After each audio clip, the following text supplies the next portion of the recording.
where sports is the base, life and fun are the results. This is The Brian Snow Show.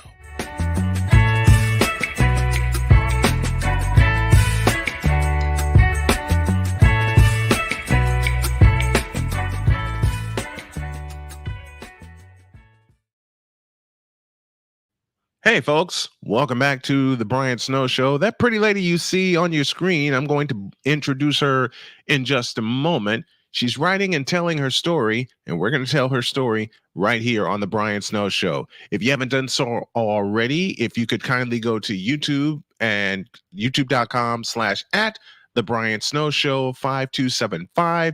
I have a goal, a ridiculous goal that was said by some, that by the end of the month, I plan to have 1,000 subscribers to that channel and get that bad boy monetized. As being disabled, I get a chance to dive all the way into my work.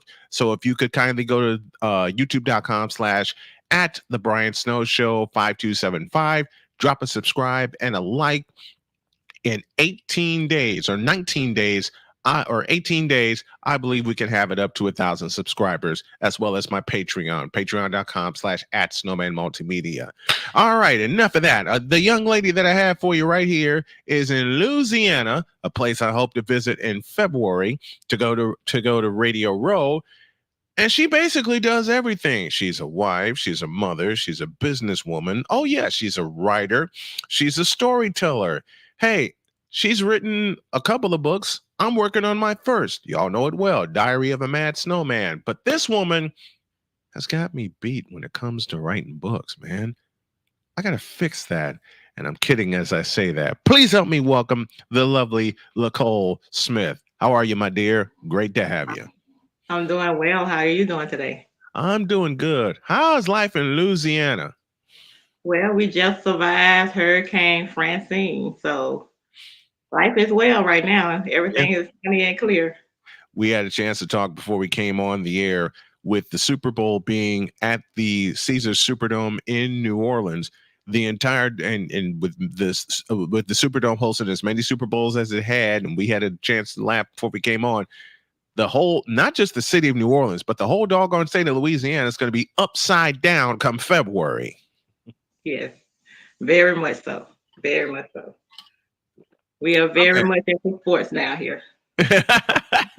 Let's see, New Orleans Saints, LSU Tigers, a couple of other teams I can think of, the New Orleans Pelicans.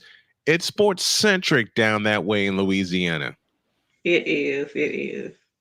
Yeah, we got Southern, we got Grambling, we have all of those. So you got the world's greatest battle of the bands with Grambling and Southern. That happens every year. I had a chance to see one in person in the Superdome, and it was off the hook. And I hope to see a couple of more before I'm called home. Now, tell me how you started your business off of just a passion. It's a story that I share myself in starting my broadcasting career, but tell everybody your story about how you started your business. Well, actually, I started my business after I wrote my first book, and finding out that you have to get a cover person, someone to do your cover. You got to get somebody to do your editing. You have to get somebody else to do your formatting. And you have to get somebody else to publish your book. So I was like, this is too much moving around. How about I just make a one-stop shop? We're going to do it all. We're going to do your illustrating. We're going to do your book cover. We're going to do your formatting, your editing. We do it all. And even after you do your book, we help you launch your book. We help you get on podcasts. We help you get speaking engagements. It doesn't just stop with you writing a book. You and I may need to talk after the show, because I got a few things that I want to do with my Snowman Stadium tour, because you and I also share this in common. We are both cancer survivors. I have stage 4 pancreatic cancer. What cancer tried to get you when you kicked it in the ass and said, "You're not getting me"? Ovarian cancer. I was cleared of that in 1999, and breast cancer tried to get me, but I'm on a chemo preventive pill to keep from getting that now. So just, I became a cancer advocate behind it because a lot of it comes from the foods we eat. So Mhm. that's something else. That's a story within itself. So It sure is, because I got diagnosed 3 years ago with stage 4 pancreatic cancer, which just shocked the daylights out of me. My wife, bless her soul, just immediately launched into her mode. I was just breathless and I was speechless because cancer took both my parents. It was prostate cancer that took my dad, and it was colon cancer that took my mom. oh And I wow. had just lost my mom September of 21, like a couple of months after I got diagnosed with pancreatic cancer. And were it not for Jody, I wouldn't be here. Her strength, her love, her movements, finding and getting insurance, finding finding the people that the doctors that I have right now, my care team. I tell you what, it was absolutely frightening. And the day that was the most frightening was the day I had my surgery, because it was supposed to be a 3 hour surgery, and it wound up taking 5.5 to 6 hours. And when Jody and my daughter Cheyenne talked to me, all I remember is I was wheeled in the ICU. I opened my eyes. I saw my wife. I saw my in-laws, and my brain said, "We're good. We can go back to sleep now." Yes, indeed. Now, Well, they say that medicine is the best rest you can get. That's one thing they can say. it sure is. Now, how did you get through your cancer? What were some of the first steps that you took? Well, they actually caught mine really, really early, and they went on in and removed the spots from my ovaries. Hmm. Um, so I didn't have to go through the chemo and the radiation like most people do, Yeah. but I still had to go in for tests every 6 months to make sure that it hasn't came back. It was just a constant flow of going and going, and doctor after doctor and test Hmm. after test, and Yeah. uh, it can get tiresome. It can wear you down. Most of the time, people don't even know that they have cancer until it's too late. So I was glad Yeah. that they did catch it early. Hmm. And even with the breast cancer, they went in and removed the benign cyst that I had in both breasts. So I'm glad they caught that ahead of time as well. So you just have to have a village. You have to have Yep. somebody. At that time it was my parents, but both of my parents, like you, are deceased now. For me, it was my wife and my children who kept me laughing through everything. And the first thing I had to do was get my breath back and get my strength back, because that surgery wore me out Yeah. to the point there were Okay. some days I didn't want to get out of bed, but I had to I had to I had to start getting out of bed just to make Mhm. sure my body was like, okay, we're moving now. And still, even after blood clots in both lungs, a toe amputation, and being in a wheelchair for approximately 6 months, and I'm working on getting my leg strength back and getting my leg muscles stretched out. So everyone has a story to share. My question to you is, with your business, do you think a lot of people are scared to share their story in book form? I have found that they are, and I was even scared myself when I first decided to go ahead and write the book. I was supposed to do the book in 2007, and I allowed fear to keep me from writing it then, because at that point you become an open book, and I was writing about myself, so I was putting everything on Front Street. You kind of like, if people gonna appreciate what you wrote about yourself and try to help others, or are they gonna judge you?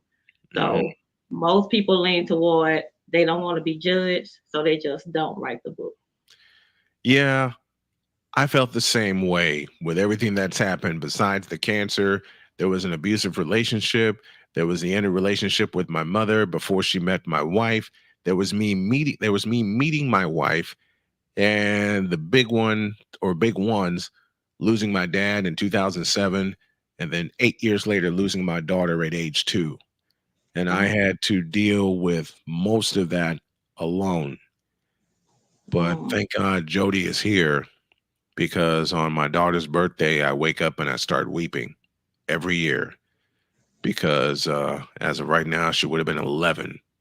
And I know how much energy that little one had. Even when I visited her on the day she turned 1, when I visited her and she recognized me, because at that time I had to suffer a forced adoption. But she recognized me when I came to see her, and she jumped right in my arms and climbed all over me and jumped on my back and everything. And I felt like daddy again. Yeah. That's one of the toughest things for me to talk about. It's going to be the next chapter I'm going to discuss when I do my Diary of a Snowman podcast. I just title it Donna, and everything that I went through with her from birth to death in 2 years' time. When you wrote your first book, what was one of the toughest things you had to put out there?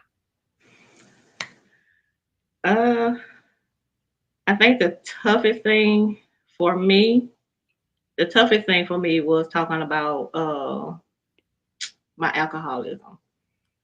I think that was the toughest thing for me. Alongside the hardest thing was talking about my mom passing. Yeah. But the toughest thing to put out there was to let everybody know that I actually was a functioning alcoholic. Nobody knew. I didn't want my kids to know. Right. I kept it closed in. The only person that really knew he was my fiance. He's my husband now. He knew, but nobody else knew. I was very functional with it. And I thought it was gonna help wash everything away, and it doesn't. For me, like I said, the toughest two things that I had to put out there: how much my dad meant to me after he passed away, and how much my daughter meant to me, even though she lived to only be 2 years old. And the one of the toughest sentence I had to say out loud, and I've had to hold this for 18 months. I felt I was robbed of fatherhood. I felt I was robbed of a chance twice to have my daughter in my life. Now, is she in my memory? Of course she is. And she forever will be. But like you discovering your alcoholism, it was so tough for me to discuss my daughter. And on some days, it's still tough for me to talk about it. That's true. That's true. Lacole It's Smith. definitely a challenge. It's a challenge to put anything out there that people don't seem to understand or want to know. It's always going to be hard, but it's always going to be necessary as well. It is. Do you have a podcast? If so, what's it called? I do. It's called Motivational Talk, Dialogues and Show, and it's on Facebook. I interview authors and entrepreneurs so they have an opportunity to tell their story and they have an opportunity to talk about their business. Well, I would love to have a chance to appear on your podcast, and I'd love to have you back here.